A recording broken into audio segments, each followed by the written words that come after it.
Technical education hub में आप सबका स्वागत है।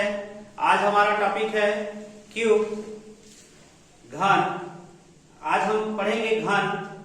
तो सबसे पहले देखते हैं घन क्या है। घन एक वर्गाकार आकृति होता है। घन एक वर्गाकार आकृति होता है जिसके प्रत्येक फलक की चौड़ाई एक समान होता है। यहाँ पर वर्ग में क्या होता है, 6 फलक होते हैं। 6 फलक आपस में क्या होते हैं, बराबर होता है। इसमें लंबाई, चौड़ाई, ऊंचाई तीनों क्या होता है, एक समान होता है। तो यहाँ पर एक 3D चित्र दिखाए गए हैं जिसमें 6 फलक दर्शाए गए हैं। इसमें ये उसका क्या हुआ, लंबाई हुआ, ये ऊंचाई हुआ, ये चौड़ाई। यहाँ पर मानेंगे कि लंबाई, ये आपका लंबाई है, लंबाई मान लेते हैं 1 सेंटीमीटर। ये आपका ऊंचाई भी क्या लेते हैं, a सेंटीमीटर। ये आपका चौड़ाई भी क्या लेते हैं, a सेंटीमीटर। अर्थात प्रत्येक फलक का लंबाई, चौड़ाई और ऊंचाई एक समान होता है। इसमें 6 फलक होते हैं, एक पीछे वाला, एक सामने वाला, एक ये, एक नीचे और एक ऊपर। इस तरह एक 6 फलक होते हैं जिसमें 6 फलक क्या होता है, एक वर्गाकार होता है। 6 फलक क्या होता है, एक वर्गाकार होता है। जैसे चाक के डिब्बा लेंगे तो चाक के डिब्बा में क्या होता है, आमने सामने की भुजा इधर और इधर, ऊपर नीचे सब क्या होता है, एक समान होता है। यूं कहें तो हम घन को एक वर्ग मान सकते हैं। तो यहाँ पर इसमें फलक की संख्या क्या होगा, 6 होगा और प्रत्येक फलक क्या होगा, वर्गाकार होगा। तथा इसमें शीर्ष की संख्या निकालेंगे, शीर्ष संख्या देखेंगे तो शीर्ष संख्या कितना होगा। यहाँ पर 1 शीर्ष, 2 शीर्ष, ये 3, ये 4, ये 5, 6, 7 और ये 8। हमारे पास शीर्ष की संख्या कितनी होगी, 8 होगा। फलक कितना होगा, फलक की संख्या होगा 6 और प्रत्येक फलक क्या होगा, एक वर्गाकार आकृति का होगा। तो चलिए निकालते हैं इसका आयतन। घन का आयतन निकालेंगे, घन का आयतन निकालेंगे तो आयतन बराबर क्या होता है, लंबाई गुणित चौड़ाई गुणित क्या, ऊंचाई। यहाँ पर क्या होगा, लंबाई गुणित चौड़ाई गुणित ऊंचाई होगा। तो यहाँ पर प्रत्येक फलक की लंबाई, चौड़ाई और ऊंचाई एक समान माने हैं। मान लेते हैं यहाँ पर लंबाई क्या है, a है, चौड़ाई भी क्या है, a और ऊंचाई भी a। तो यहाँ पर a के घात कितना आएगा, 3 घन सेंटीमीटर। अगर सेंटीमीटर में लिए हैं तो घन सेंटीमीटर लिखेंगे। यहाँ पर संपूर्ण पृष्ठ निकालेंगे घन का, संपूर्ण पृष्ठ। तो संपूर्ण पृष्ठ निकालेंगे तो यहाँ पर हम घन देखे हैं। घन में क्या होता है, 6 फलक होते हैं। तो 6 फलक क्या होता है, एक समान होता है। तो संपूर्ण पृष्ठ निकालेंगे तो एक फलक, जैसे आपका ये है, एक फलक है तो एक फलक का लंबाई, चौड़ाई, लंबाई क्या है a, चौड़ाई भी क्या है a। तो a का क्या होगा, स्क्वायर होगा। तो 6 फलक है तो 6 फलक में क्या करेंगे, a स्क्वायर धन a स्क्वायर धन a स्क्वायर धन a स्क्वायर धन a स्क्वायर धन a स्क्वायर। इस टाइप के 6 फलक है तो 6 बार करेंगे। यहाँ पर समझे ना, ये एक फलक है, एक फलक की लंबाई माने है a और चौड़ाई क्या है a। तो इसका क्षेत्रफल निकालेंगे क्या होगा, a का स्क्वायर होगा। तो ये आपका 6a स्क्वायर। इस तरह हमें संपूर्ण पृष्ठ प्राप्त हुआ 6a स्क्वायर। और विकर्ण की लंबाई ज्ञात कर लेंगे। तो विकर्ण की लंबाई, जैसे आपका घन था, ये आपका क्या है, ऊंचाई है, ये आपका क्या है, लंबाई है। तो विकर्ण कैसे जाएगा, विकर्ण एक कोना से आपका एक कोना है ना, विकर्ण निकालेंगे तो ऐसा जाएगा। तो ये आपका एक भुजा माने a, इसको भी माने क्या, a। तो विकर्ण की लंबाई निकालेंगे तो पाइथागोरस प्रमेय से, पाइथागोरस प्रमेय से निकाल सकते हैं। कर्ण का वर्ग, ये आपका कर्ण है, a का वर्ग बराबर क्या होगा, ये आपका लंब होगा, a का वर्ग प्लस आधार क्या होगा, a का वर्ग। सॉरी, यहां पर विकर्ण निकालेंगे, विकर्ण निकालेंगे तो ऐसा करेंगे, विकर्ण बराबर क्या होगा, वर्गमूल। ये आपका ये भुजा माने हैं a, ये भी भुजा माने a, ये भी भुजा माने a। तो a का वर्ग धन a का वर्ग धन a का वर्ग, लंबाई का वर्ग धन चौड़ाई का वर्ग धन ऊंचाई का वर्ग। यहाँ पर क्या होगा, 3 बार है तो 3a स्क्वायर। a रूट से बाहर निकलेगा तो खाली a बचेगा, अंदर में क्या बचेगा, वर्गमूल 3। इस तरह विकर्ण की लंबाई a वर्गमूल 3 a वर्गमूल 3 प्राप्त हुआ। इस तरह घन का आयतन कितना निकला, a क्यूब, संपूर्ण पृष्ठ का क्षेत्रफल निकला 6a स्क्वायर, घन का विकर्ण कितना निकला, वर्गमूल 3a।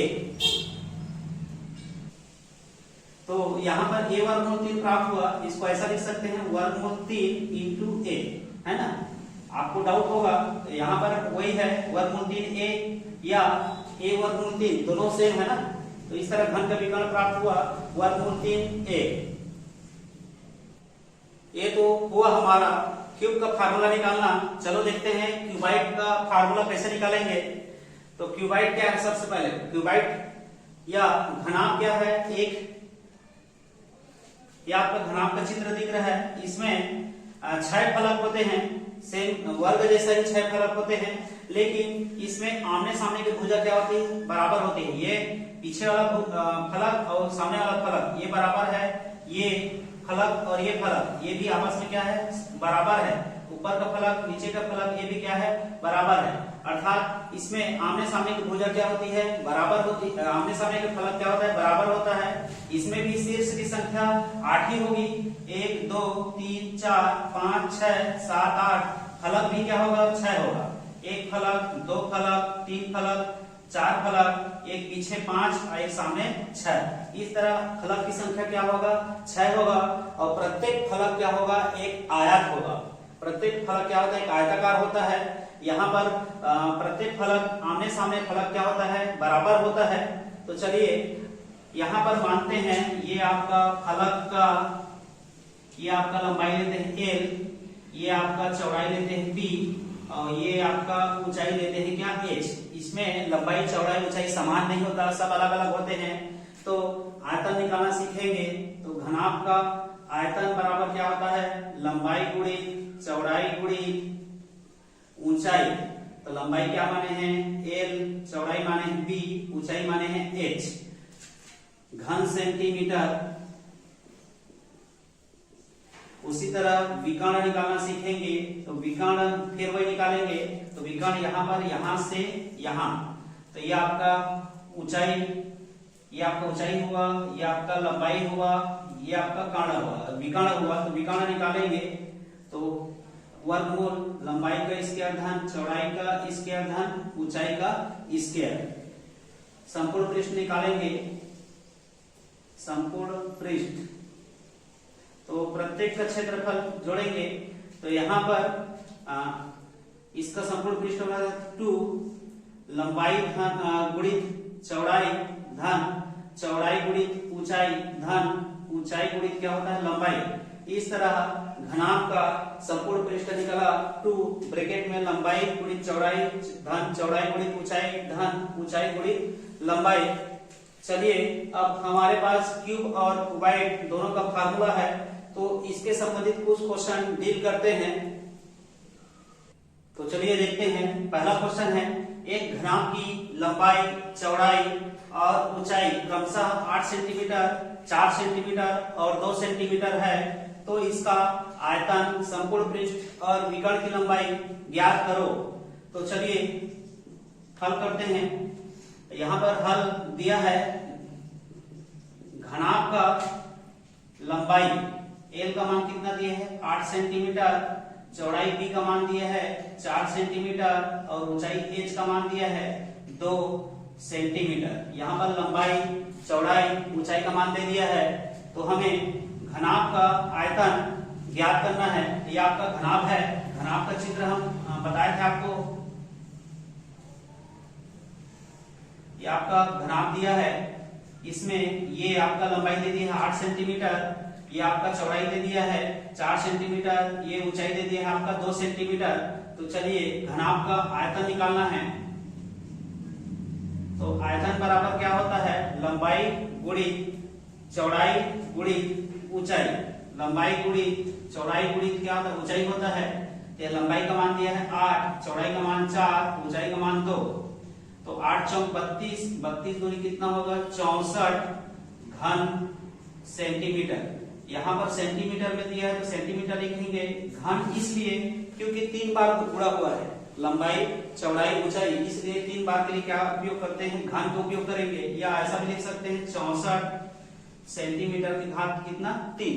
ये भी उत्तर सही है और ये भी उत्तर क्या है सही है। उसी में चलते हैं, विकर्ण की लंबाई ज्ञात करना है। विकर्ण की लंबाई, तो विकर्ण की लंबाई निकालना बताए थे आपका वर्गमूल में क्या लिखे थे, लंबाई का स्क्वायर चौड़ाई का स्क्वायर प्लस ऊंचाई का स्क्वायर। यहाँ पर लंबाई कितना दिया है, तो लंबाई दिया है आपका 8 का वर्ग, चौड़ाई दिया है 4 का वर्ग और ऊंचाई कितना दी 2, तो 2 का वर्ग। तो 8 8 कितना हो जाएगा 64, 4 4 16 और 2 दूनी कितना 4। तो जोड़ेंगे 16 और 4 20, 20 और 64 जोड़ेगा तो कितना हो जाएगा 84। इस तरह हमें विकर्ण की लंबाई वर्गमूल 84 सेंटीमीटर प्राप्त होगा। उसी तरह हम निकालना चाहेंगे संपूर्ण पृष्ठ, तो संपूर्ण पृष्ठ का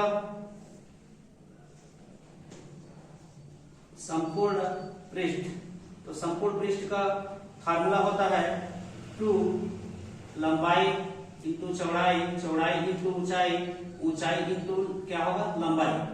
तो 2 लंबाई का मान कितना दिया है 8, चौड़ाई का मान दिया है 4 घन 4, ऊंचाई का मान दिया है 2 धन ऊंचाई का मान 2 और लंबाई का मान कितना दिया है 8। सूत्र में रख दिए हैं, चलो गुणा करते हैं।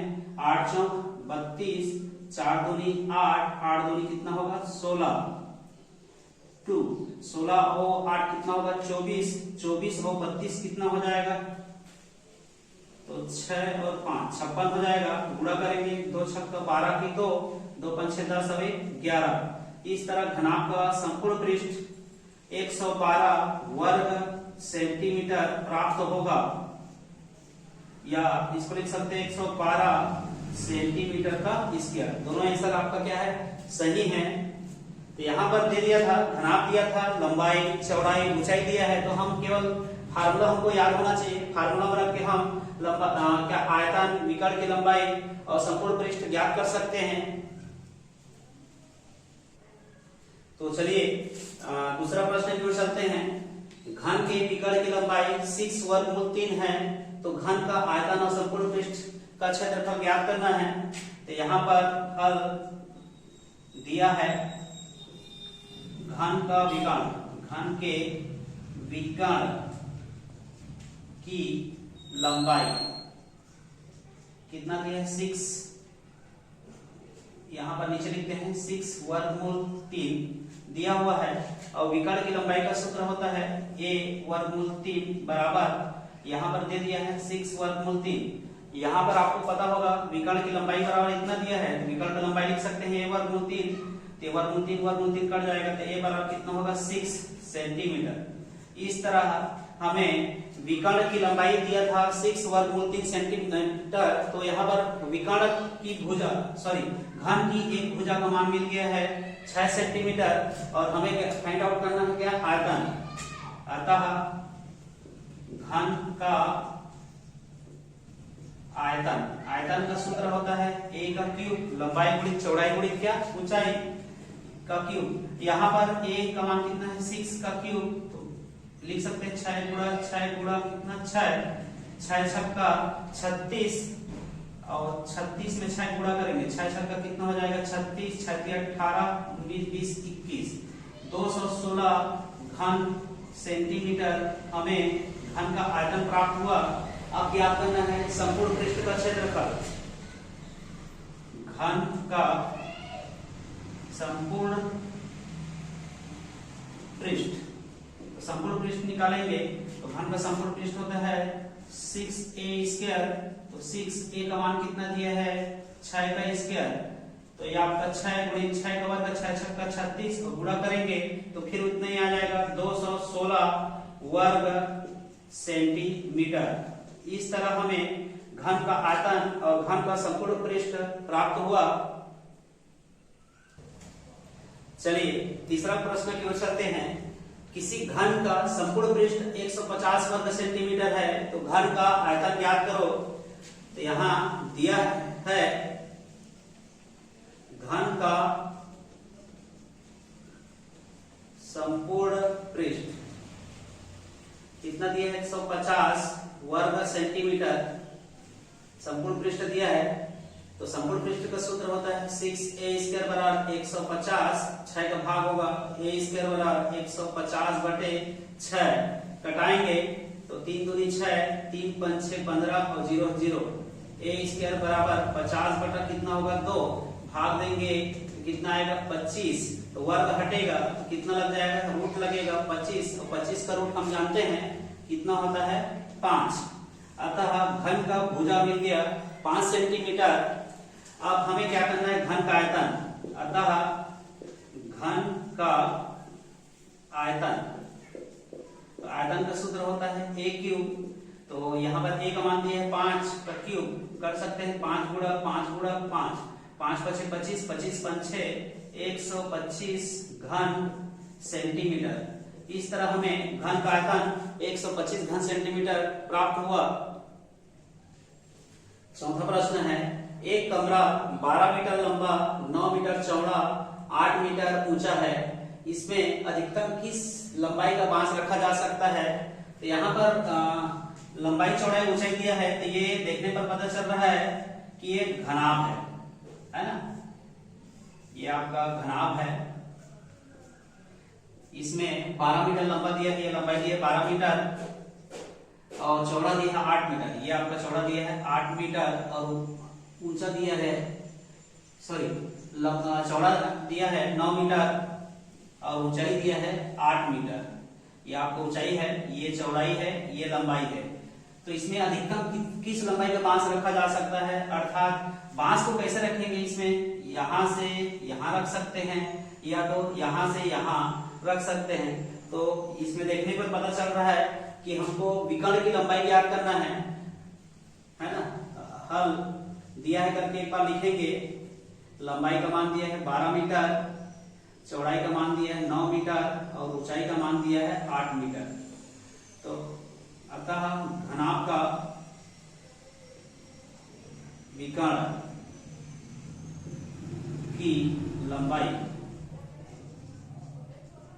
तो लिख सकते हैं l का स्क्वायर प्लस b का स्क्वायर प्लस h का स्क्वायर, इसमें रखेंगे तो 12 का स्क्वायर धन 9 का स्क्वायर धन 8 का स्क्वायर, 12 12 में 144, 9 81, 8 8 64, जोड़ेंगे कितना आएगा 4 और 1 5, 5 4 9, 6 8 14, 14 और 4 कितना होगा 18 की 8, 80 एक और 1 कितना होगा 2, 289।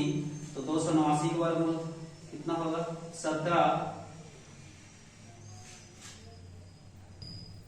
17 मीटर। यहाँ पर अतः एक लाइन लिखना पड़ेगा, अतः इस कमरे में अधिकतम 17 मीटर लंबा बांस रखा जा सकता है। अगला क्वेश्चन है 5वां क्वेश्चन, एक घन का संपूर्ण पृष्ठ का क्षेत्रफल 1350 वर्ग मीटर है, तो इसका आयतन ज्ञात कीजिए। चलिए हल करते हैं। दिया है घन का संपूर्ण पृष्ठ, घन का संपूर्ण पृष्ठ का क्षेत्रफल दिए 1350 वर्ग मीटर। तो संपूर्ण पृष्ठ का सूत्र होता है 6a² बराबर किया है 1350, 6 का भाग करेंगे a² बराबर 1350 बटे 6, कटाएंगे तो यहाँ पर 6 दूनी 12 हो गया, तो बचा कितना 3, 6 दूनी 12 हो गया तो बचा कितना 1, तो यहाँ पर फिर भाग देंगे 15 हो गया, तो 6 दूनी 12 तो बचा 3, तो 30 हो गया, तो 6 5 6 30, a का स्क्वायर बराबर 225 और वर्ग हटाएंगे तो रूट लग जाएगा 225। 225 का वर्गमूल कितना होता है 15, 225 का वर्गमूल कितना होता है 15। तो अतः घन का भुजा हमें प्राप्त हो गया 15 मीटर। हमें ज्ञात करना है आयतन, अतः आयतन घन का आयतन का सूत्र होगा a क्यूब, a का मान कितना दिए 15 का क्यूब, अर्थात 15 गुणित कितना 15। इसका गुणा करेंगे तो गुणा करेंगे तो 15 15 कितना होगा 225, 225 का 15 गुणा करेंगे तो आ जाएगा 3375 घन सेंटीमीटर। इस तरह हमें घन का आयतन 3375 घन सेंटीमीटर प्राप्त हुआ। आज के वीडियो में हमने घन और घनाभ संबंधित कुछ सिंपल क्वेश्चन को डील किए हैं। आगामी पार्ट 2 में हम घन और घनाभ से संबंधित हम कठिन क्वेश्चन को डील करेंगे, जिसमें हम उदाहरण लेके कमरे का पोताई की दर ज्ञात करना है, या पोताई की दर इतना दिया है तो एक कमरा को पोतने में कितना खर्च आएगा। इस टाइप के क्वेश्चन को हम डील करेंगे। अगर आज का वीडियो हमारा वीडियो आपको पसंद आए तो लाइक, सब्सक्राइब एवं शेयर जरूर करिए।